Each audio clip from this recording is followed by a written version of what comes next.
Hello students, welcome to GRD classes. In today's lecture, we will start the topic that is radius of gyration. तो सबसे पहले radius of gyration होता क्या है? Radius of gyration में हमारे पास कोई भी एक इस तरीके की रिजिड बॉडी है. तो this is rigid body which is consisting of large number of particles. Let us suppose this is mass m, this is mass m2, mass m3 and mn.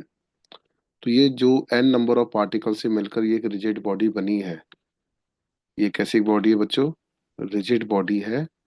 तो वो हमने क्या कंसीडर कर लेंगे? हम इस रिजिड बॉडी को एक पॉइंट मास बना लेंगे. क्लियर? तो ये जो रिजिड बॉडी है जिसका मास m है टोटल, और इसका कहीं एक सेंटर ऑफ मास होगा where whole mass of the body suppose to be concentrated, जिसका रेडियस r होगा. ठीक उसी तरीके से इस बॉडी को मैंने क्या मान लिया बच्चों? एक पॉइंट मास मान लिया. ठीक है, पॉइंट ऑब्जेक्ट की तरह मान लिया है. इसका मास, इस टोटल का मास और इसका मास बराबर है. बट हम किसी भी रेडियस ऑफ गायरेशन को निकालने के लिए लार्ज अमाउंट की जो रिजिड बॉडी रहेगी उसको हम क्या कंसीडर कर लेते हैं? सबसे पहले एक पॉइंट मास कंसीडर कर लेते हैं, और उसके बाद हम इसका रेडियस को फाइंड आउट करते हैं. दैट इज, इसका रेडियस है, रेडियस ऑफ गायरेशन के according that will be equal to K. तो के जो है हमारे पास, इसका क्या रहेगा? रेडियस ऑफ गायरेशन रहेगा. ठीक है, मान लीजिए एक सॉलिड स्फेयर है, एक होलो स्फेयर है, सॉलिड सिलेंडर है. तो इन सबका रेडियस ऑफ गायरेशन हम निकाल सकते हैं. कैसे निकाल सकते हैं? पूरी बॉडी को एक पॉइंट मास कंसीडर करके ये इसके साथ इक्वेट कर देंगे और हमारा रेडियस ऑफ गायरेशन आ जाएगा. तो सबसे पहले है कि रेडियस ऑफ गायरेशन का हम डेरिवेशन कर लेते हैं जो एग्जाम में पूछी जाती है, और उसके बाद हम इसकी डिफाइन उसी फॉर्मूले से निकालेंगे जो हमारा लास्ट रिजल्ट आएगा. तो radius of gyration which is equal to K. तो कहता है कि आपके पास इस तरीके की एक रिजिड बॉडी है और ये n नंबर ऑफ पार्टिकल से मिलकर बनी है.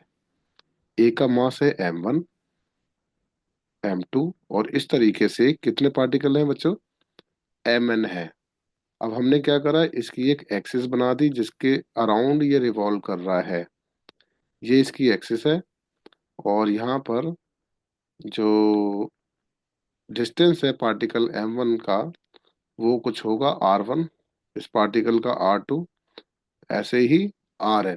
तो दिस इज r1, r2, और सिमिलरली कितने पार्टिकल हैं?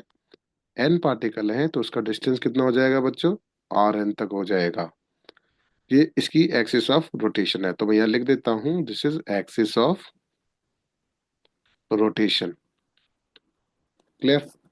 तो ये इसकी एक्सिस ऑफ रोटेशन है. तो इस पूरी बॉडी का जो ये अभी मैं आपको हाईलाइट करके दिखा रहा हूँ, तो ये जो पूरी बॉडी है, इस बॉडी का एक पॉइंट ऐसा होगा where whole mass of the body suppose to be concentrated.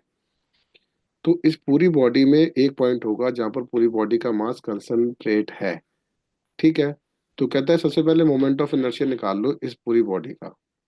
तो कहता है let us consider a rigid body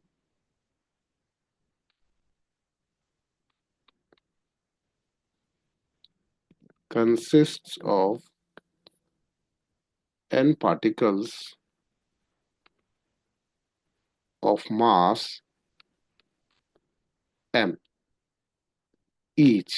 okay, क्योंकि हर एक पार्टिकल का मास मैं बराबर लेके चलूंगा. सिचुएटेड एट डिस्टेंसेस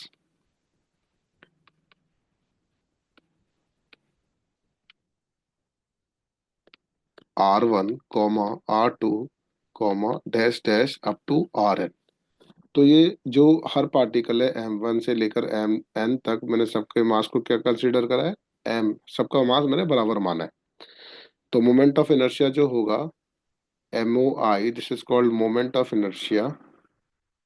तो मोमेंट ऑफ इनर्शिया जो होगा पूरी बॉडी का,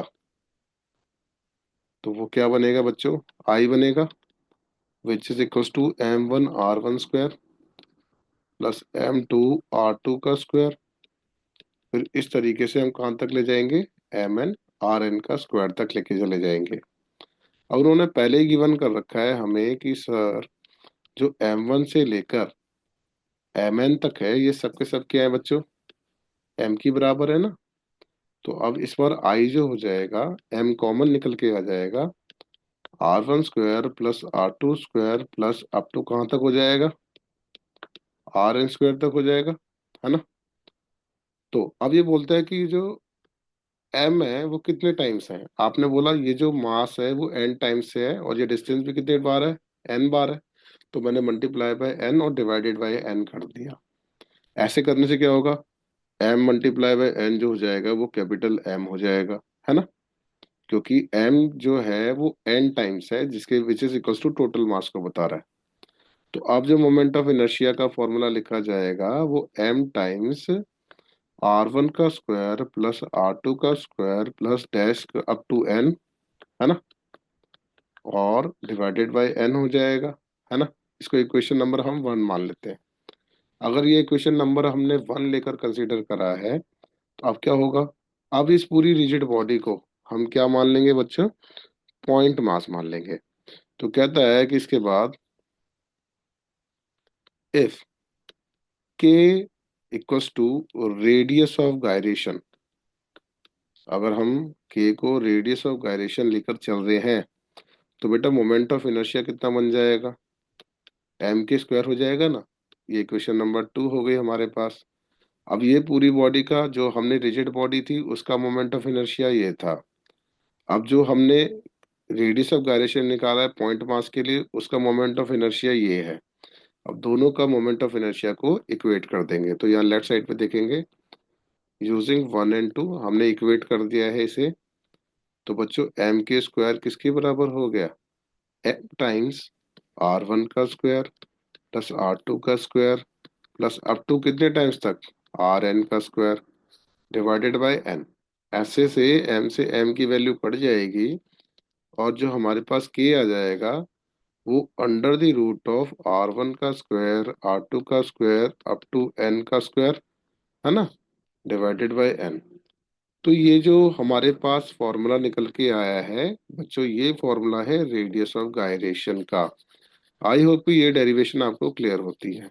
अब कहते हैं कि सर आपने डेरिवेशन तो करा दी है, साथ साथ में इसकी डिफाइन भी लिखवा दीजिए क्योंकि स्कूल में पूछी जाती है, ठीक है ना।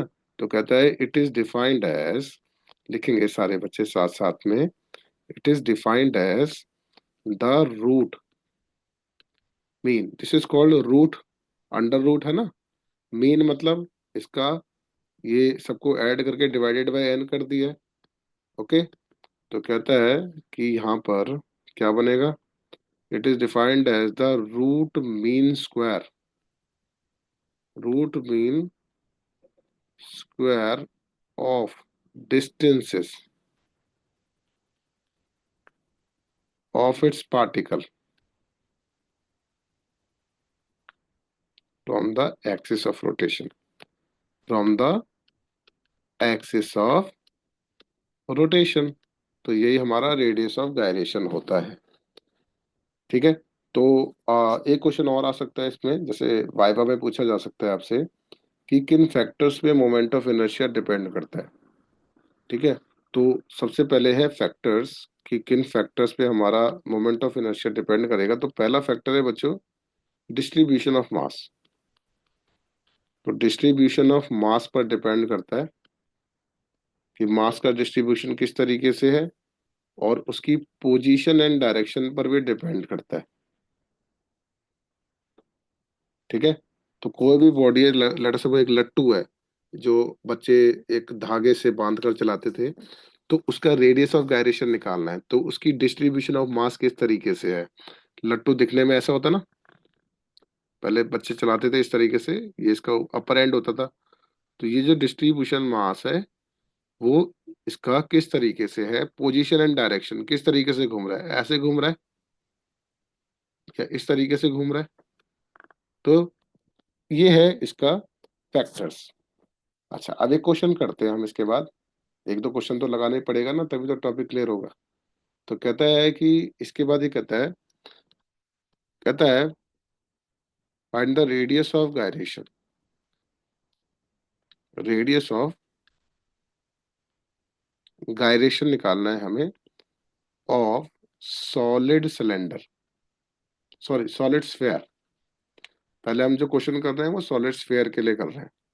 क्या करेंगे, सबसे पहले हम करेंगे कि सबसे पहले मोमेंट ऑफ इनर्शिया लिख लेते हैं सॉलिड स्फेयर का।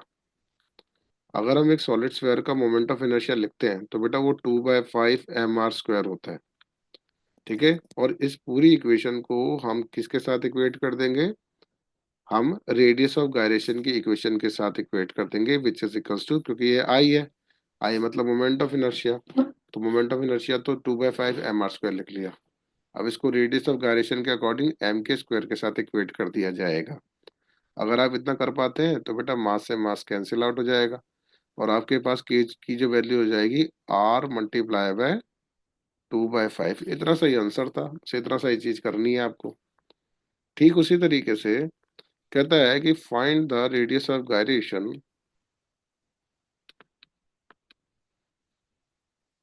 Of hollow sphere. अगर आप होलोस्फेयर का भी रेडियस ऑफ गायरेशन निकाल सकते हैं तो बेटा सबसे पहले क्या करेंगे, आंसर लिखेंगे। तो होलोस्फेयर के लिए H.S लगा रहा हूं मैं। ये जो होता है बच्चों 2/3 mr² होता है। इसको किसके साथ इक्वेट कर देंगे, एम के स्क्वायर के साथ इक्वेट कर देंगे। एम से एम कैंसिल आउट हो जाएगा, और के की जो वैल्यू हो जाएगी R × √में 2/3 हो जाएगा। तो इस तरीके से हमने क्या करा है, इसका रेडियस ऑफ गायरेशन निकाला है। आई होप कि जो ये रेडियस ऑफ गायरेशन टॉपिक है, इसकी वेटेज जो है ना आपको एग्जाम में 2 से 3 मार्क्स की है। तो रिक्वेस्ट है कि इस टॉपिक को ढंग से करके जाएं। Thank you very much.